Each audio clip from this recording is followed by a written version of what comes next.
is charting the future of an inclusive e-commerce. As internet penetration and accessibility increases globally, people can benefit from e-commerce platforms. We see where everything has become a little bit harder, from pricing to packaging to just about everything, the bureaucracy, the red tape, to get products across borders. So here comes e-commerce. It enters the chat, and what kind of conversations are we putting in place? Our moderator for this panel is Walter Trzek, Chairperson, UPU Consultative Committee out of Austria, and he will do us the honors of introducing the esteemed panelists. Ladies and gentlemen, put your hands together for Mr. Trzek. Good afternoon. Welcome back. Welcome back to this afternoon's first session. The UPU, for those who do not know, the special organization of the United Nations, is the union responsible for global postal services. In the networks of the Universal Postal Union are about 75% of all B2C supplies. This is called Ecommerce. Let me please ask our panelists up here to the podium. Wilma Ricketts-Walker, please. She is the Commissioner of Jamaica Customs Agency. Have a seat. Thank you. Yes. Devere Foster, CEO of Dubai Commerce City, United Arab Emirates. Martin Dovat, CEO, Zona America, de Uruguay. Audley Derrick, President and CEO, Airports Authority of Jamaica, please.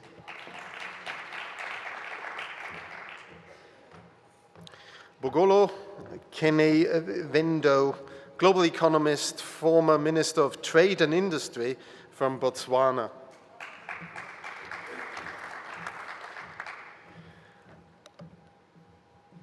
When I came out of Bern, which is the headquarters of the Universal Postal Union, I took the latest figures regarding the development of e-commerce. We heard certain things already about e-commerce during the sessions earlier today, but I thought it would be quite good to stage those latest figures because they are very interesting and should pave the ground for our discussions. I would like to send the presentation up to the screen.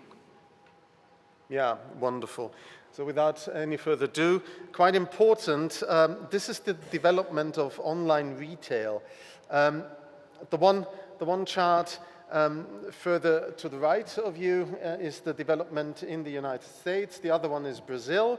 It's very interesting because it's nicely charted at the moment when most of the people were at home and couldn't move anymore. They went to the internet and bought online. When the whole situation stabled out, the growth rate appeared back as the underlying development path. So the underlying development path stayed more or less the same, even when the people came back and were not stuck home anymore. When you then look into the further development, and we heard that earlier today as well, the average growth rate perceived up to 2025 for e-commerce B2C supply is 24%. Of course, there are certain countries like China where already 50% has been reached. 50% of retail in China is fully digital. That was already in 2021 with 100 billion parcels shipped in China. That's massive. This is 5 times as much as in Germany currently. And certain graphs for you to study later, the development, the overall growth in certain regions, Africa, Europe, the Western regions, Latin America. So it's going up steadily, quite sharply in e-commerce. There are clear 6 trends which are also now described several times this morning.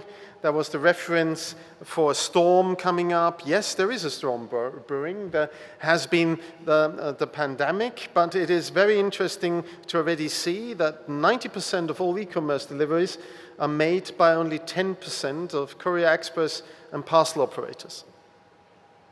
Very interesting, a clear concentration. More than 50% of all retail items are managed via interconnected transcontinental supply chain infrastructures. This is already the fact today. Only 16% of stock and inventory for retail is stored in retail outlets or in cities. So it's very timely that you're here, because this is exactly one of the leading organizations facilitating exactly this. Tracked volumes in the end-to-end Universal Postal Union network have fallen by 50% over the past 20 years. They haven't gone, quite the opposite. Certain chain elements of that traceability are still within the Universal Postal Union, but it's rather the collection and not the delivery. Rather the collection and then hand it over to a freight and transport company, rather the collection and then hand it over to a private express company. Or the delivery is done by a private express company because they are faster than the postal services. The importance there is that the Universal Postal Union is now responsible for the whole sector and is deciding the global standards and harmonization in this field. The first megatrend is the majority of the B2C items are delivered using harmonized electronic data exchange in advance. So without data exchanged in advance, you cannot send a postal item or an express item. The data has to be there, and it's already harmonized. Data follows UPU, World Customs Organization, global postal models, and complements customs, import duties, transport security, product safety regulations worldwide. And it doesn't stop there.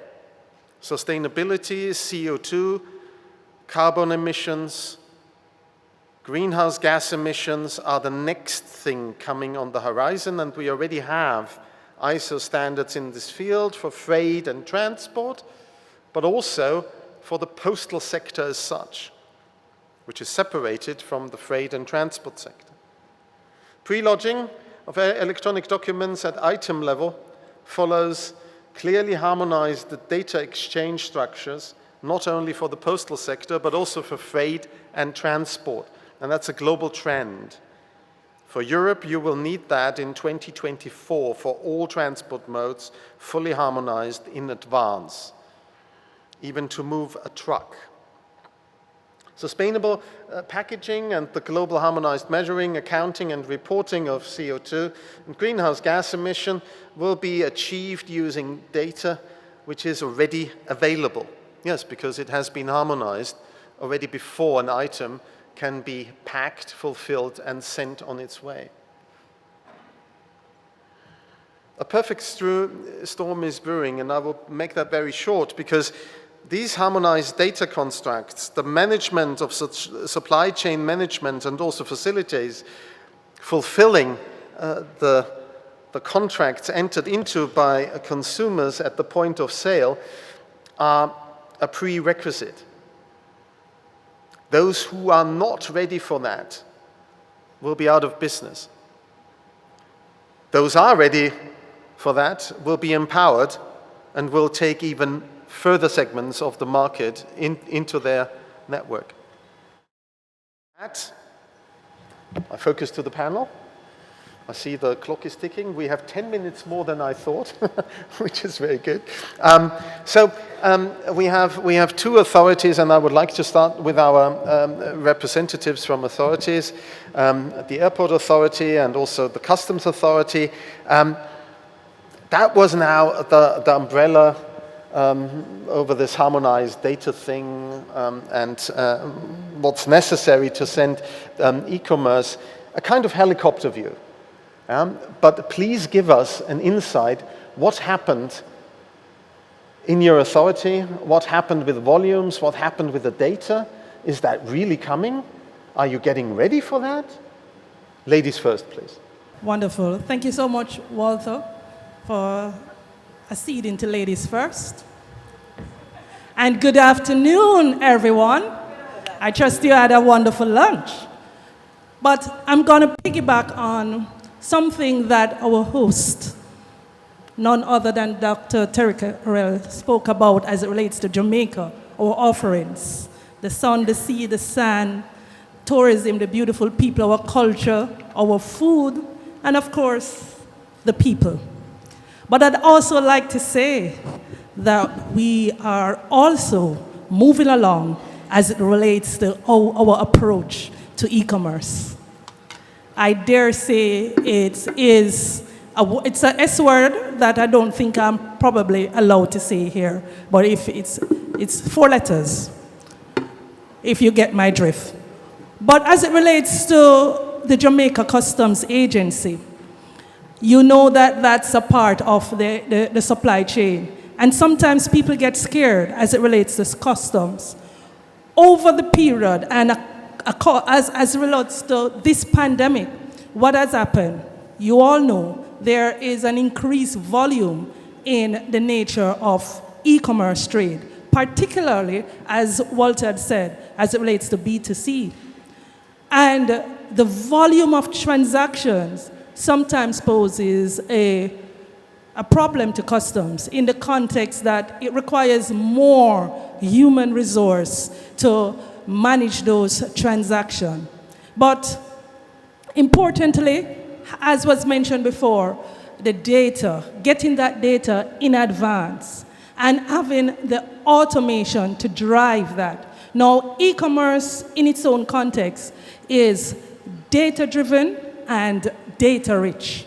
And so having a proper customs management system that is linked to other systems makes it much easier. So over the period, we have also moved as it relates to building out, expanding, leveraging our customs automated system so that we now are moving towards an e-commerce module within the system to make it easier. Customs would have had acceded to certain convention. One such convention is the revised Kyoto Convention. That is the convention that speaks to the harmonization, the transparency, the standardization, the predictability, and the visibility for facilitation and to ensure that we continue to do the necessary work. And so we have, over the period, been doing a lot of work to ensure that the data that comes in can be risk assessed. And when we talk about risk management cannot be done without advanced information. And so that advanced information would come into our system and allow for us to do the necessary risk assessment so that we can, make the necessary clearance of those goods that we deem to be low risk. But the thing with e-commerce is that for all of us who have been utilizing the service, we want our packages immediately. It's about the business model is about the faster it sends, the convenience of it, and how easy you're able to get it. So you don't want customs to be a bottleneck in the process. And the Jamaica Customs Agency prides itself on the services that we offer to ensure the clearance of those goods in a timely manner. Now, what else have we been doing is to ensure that the non-intrusive inspection, what we commonly refer to as scanning, is done within the space so that the cargo, and these are small packages, are properly scanned. And that's another layer of intervention. What we are pushing forward with too is also to ensure that another layer of non-intrusive is our canine assets, to ensure that those assets also help us with ensuring that there is no illicit item. Because as was mentioned before, because of the huge volume of packages and parcels, it is difficult to go through all those packages. And so you need the assistance with the non-intrusive inspection to guide that and to assist that and to ensure that you clear within a timely manner. We continue to work, we continue to put in the necessary legislative amendments so that we can also help in that way. Another important thing that was mentioned by the Chief Knowledge Officer for the World Free Zone, he mentioned that, for customs or for government entities, we tend to want to regulate and to ensure compliance, and that is good. But we don't want it to be too much a problem because we have to find that balance between the compliance and the facilitation. And so through the facilitation is understanding what the customer needs are and making sure that we continue our stakeholder engagements and other mechanisms so that we can be meeting the needs. And so again, coming from the data-rich and data-driven e-commerce, what we have been utilizing is making use of that big data, but big data analytics, so that we are able to know what is happening, utilizing that treasure trove of data that we have in our system. So as it is now, the Jamaica Customs Agency stands ready, continue to do its work as it relates to ensuring the ease of movement, though it is still a lot on the human resource and our system, but we continue to ensure that the necessary interoperability of the systems are there to ensure that we continue in a seamless manner. Thank you so much, Walter. Thank you, Madam Commissioner. Audley, moving to the Airports Authority, handling all that data, air freight, handling it on the ground. Do you have the data in advance? Is there a data problem? What happened during COVID? What's going on? Well, to start with, let me say good afternoon to the audience and welcome those from overseas to our beautiful country, as my colleague commissioner has done previously. I'm going to take the discussion in a slightly different slant. See, e-commerce speaks to digital processing of transactions for goods. That's my simple definition. And where airports come in, we support e-commerce rather than be the driver per se of e-commerce. The e-commerce facilitators deals with the transaction using the internet, using information communication technology. The airports represents the physical side of that transaction. And just to take into a little statistic, world cargo is 99.9% marine cargo. Less than 1% of world cargo is driven through aviation. Yet, aviation commands over 35, maybe 40% of the value of that cargo. What does that speak to? It speaks to goods and services that are moving with greater value, requiring greater care, requiring greater protection. And so if I was to make a choice in career, I would still want to stay with that 45% of value that we pull in the world cargo trade. And so that's where I believe our focus is. What we do in support of that, though, is the facilitation of the players in the e-commerce business. And I may extend further to say that because of the nature of e-commerce, it is majority driven by aviation. It requires speed, it requires agility. It is because of aviation why we believe that e-commerce growth is the way it is in the last few years and will grow even faster going forward.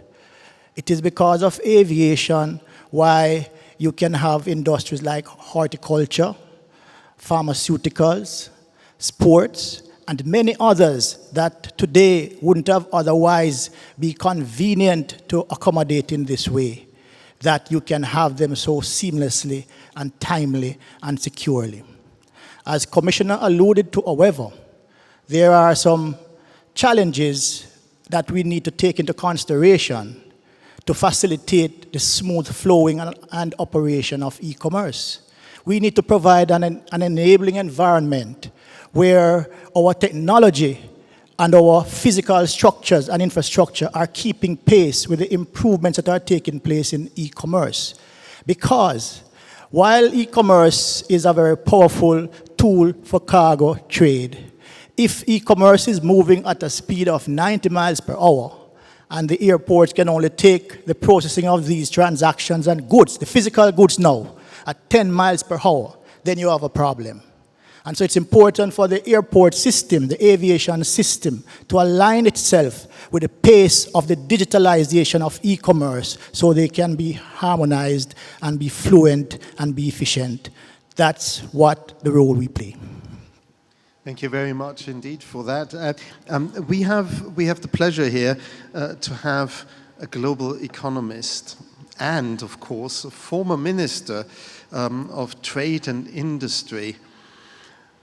Madame Kenevendo, before I give the floor to the free zone people, you have also a clear background here with a lot of knowledge in this field. What is your take on the current situation coming out of the pandemic, going to the next emerging storm or whatever is coming? Thank you very much, Walter. If I'm to be honest, I was hoping I would speak last, you know, ladies open, ladies close kind of situation. But I'm very happy to respond at this point.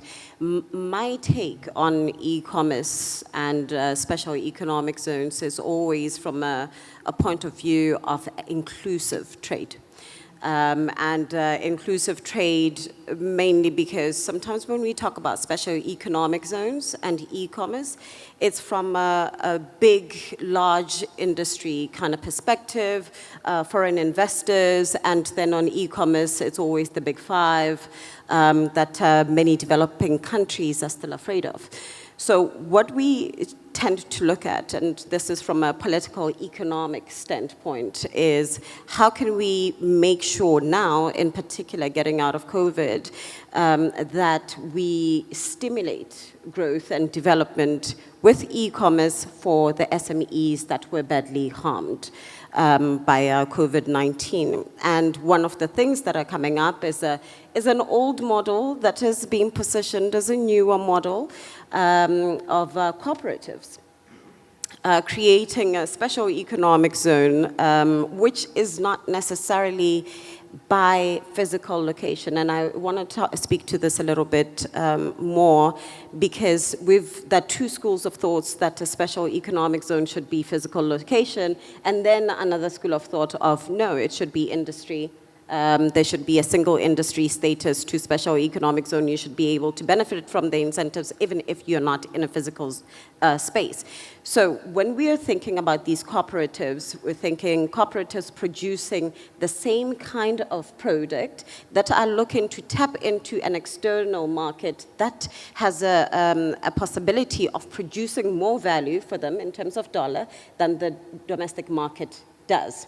So from an inclusive standpoint of e-trade, digital trade, and e-commerce, that is the kind of model that is being looked at, cooperative to cooperative, or cooperative to businesses, to ensure that we're not leaving behind the small and medium enterprises. That is the little bit of a political side that I think I still carry.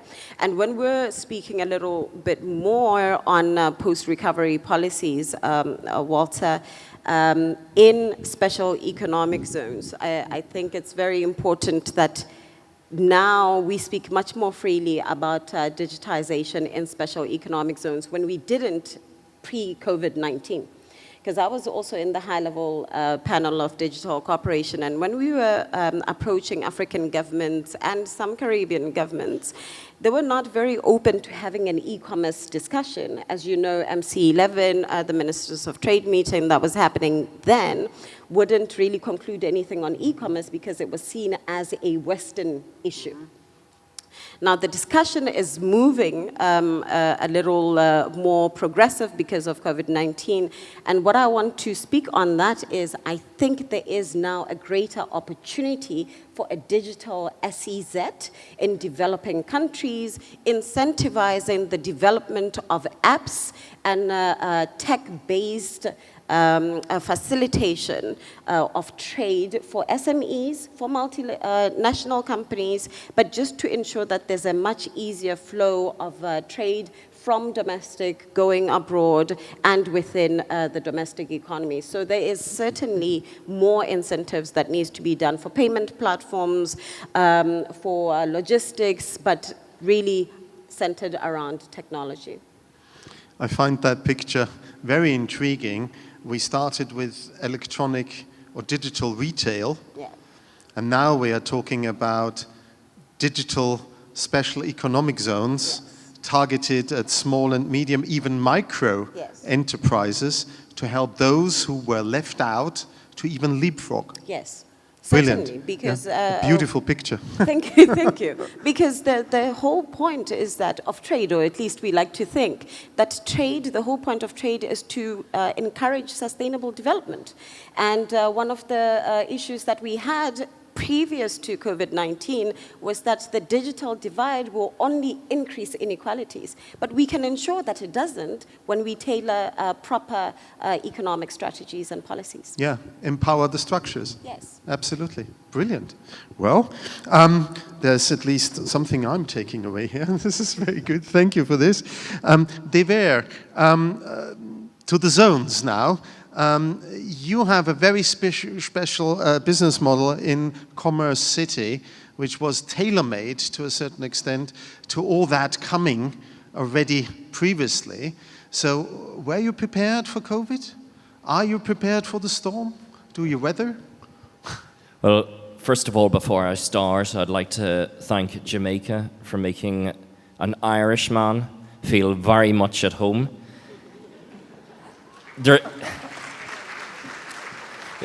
There's one uniqueness. The Irish and obviously the Jamaicans are great at hospitality. So that's why you've made me feel super at home. Although my home now is in the desert, in Dubai, in the very opposite of the rainy, cloudy, very cold environment of Ireland. But as Walter introduced me, we've developed a free zone in Dubai called Dubai Commerce City. Commerce City is the first free zone dedicated to the world of e-commerce. So it's a free zone physical campus made up of offices and a e-fulfillment center right next door to Dubai International Airport. Now that's important because we all know a lot of e-commerce parcels, particularly on the B2C side, are fulfilled cross-border via the planes. Now, the uniqueness in terms of our setup of Commerce City and being ready for the pandemic, we couldn't have actually asked for better timing. You know, the pandemic has been great news for anybody in the e-commerce business because it's really forced consumers that may have really never wanted to turn to digital to buy their products. They've now had to do it because obviously worldwide stores are closed down.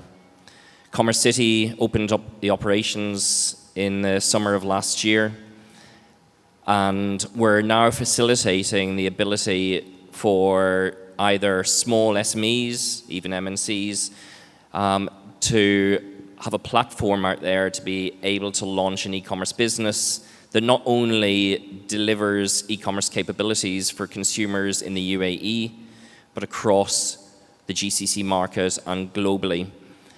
One statistic I always like using is that there are 3 billion consumers that live within 5 hours flight of Dubai International Airport.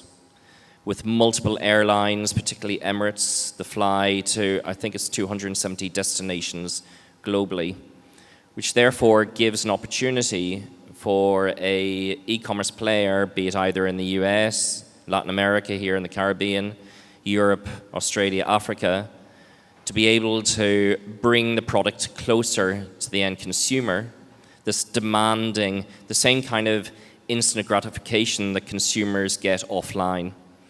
More and more important to them is the ability to be able to have that product delivered to them either same day, and that's the expectation across the UAE, to next day or 2, maybe 3-day delivery into the markets of the GCC and globally. Now with Dubai Commerce City, we've developed a proposition that does allow any size of organization to come up, set up their e-commerce business. And not only do they have offices or e-fulfillment to actually put the product in there, we actually provide all the enabling services to get an e-commerce business off the ground, be that through customs consulting to build a website, building a website, even running an online store for a client, to then certain activities such as contact center, payment and fraud management, content generation and translation. I like to call Dubai Commerce City e-commerce in a box. We simply supply every aspect to a client when it comes to e-commerce. I also like using the analogy of Mohammed wakes up one day in the morning, he buys coffee for a living, but he now wants to just run an online business. Now he has no clue outside of buying the product how to build an online store, how to run an online store, how to drive traffic to his online store, how to manage customer care, how to manage payment and fraud, how to write content. But we actually do that as turnkey solutions within Dubai Commerce City as a full end-to-end service provider in the e-commerce world, to then allow any client to really relish in terms of driving their own business, because we now live in the post-pandemic world of consumers are now shopping online in their droves. Thank you very much for this insight.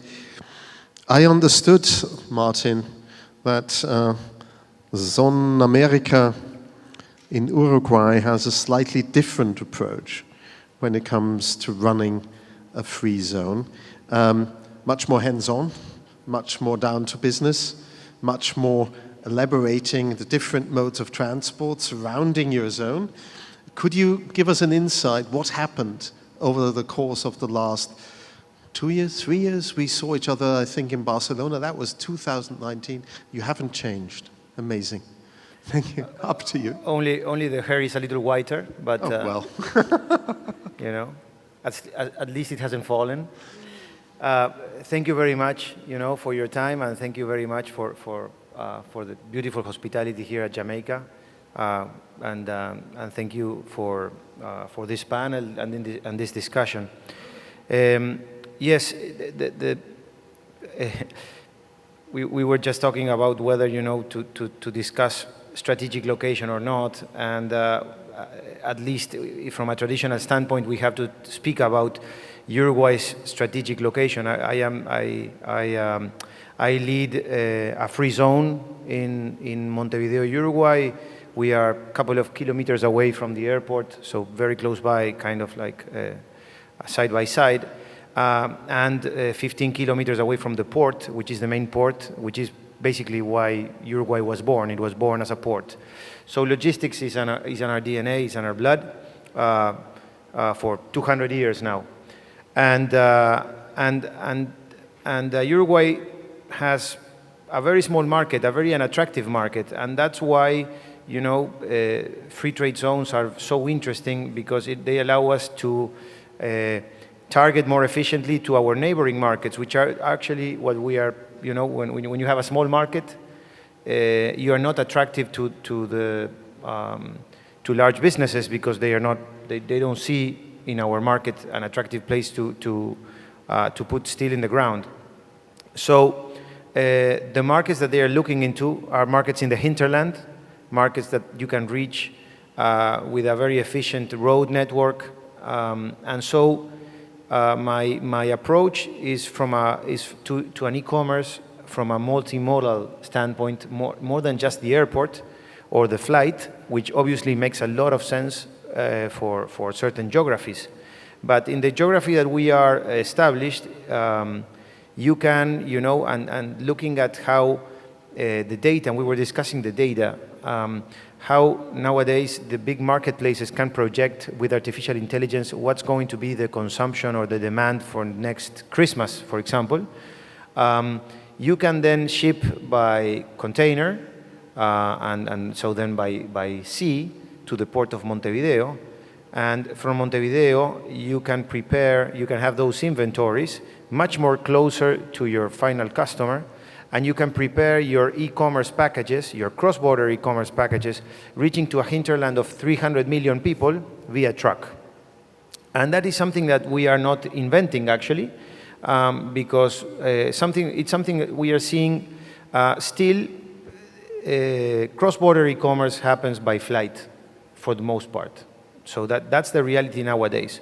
What we are seeing is a trend very similar to what we have seen in pharmaceuticals. In pharmaceuticals, we have seen that typically, because of the expiration date, they would come by flight and they would continue to their final market by flight. But what we are seeing as, logistics gets efficient and predictable, something that can be questioned nowadays. But still, what we have seen is that pharmaceuticals have come via ship and have gone to their final market via truck. So that's a huge change of paradigm, or at least a multimodal change to something that was typically air freight. Also with the cost efficiencies of switching, because we know that air freight has significant costs included to them. That's the reason why only 1% of the packages go via flight and not the rest of the 99%. So taking all of this into consideration, we see a great opportunity for serving, for example, the Southern Cone, utilizing the free trade zones as a strategic node for cross-border e-commerce, incorporating a multimodal approach to them. And we are sure that this is something that will come in the near future. And then, but eventually, this will come in the near future via one of the large platforms, say Alibaba, some of the Chinese platforms, or some of the US platforms.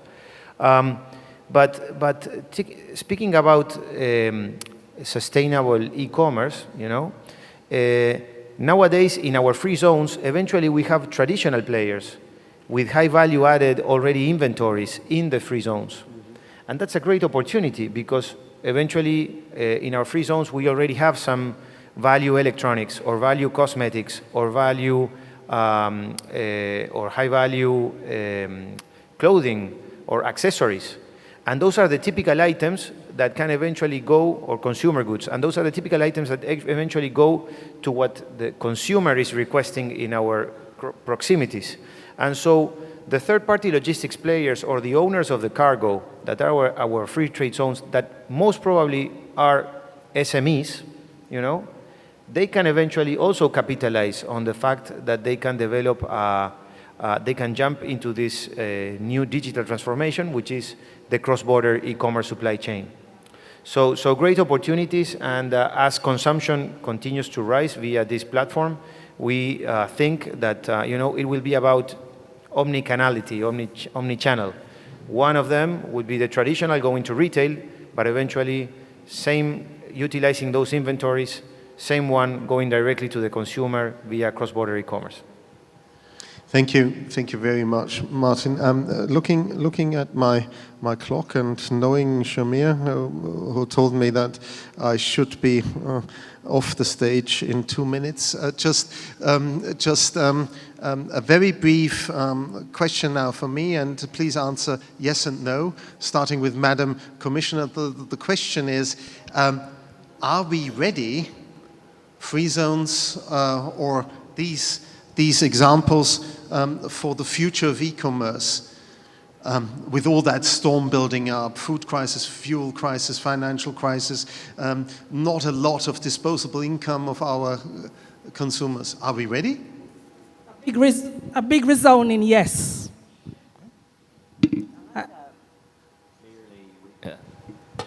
we're very ready. Not really. I'm surprised at that, but yes, yes, yes.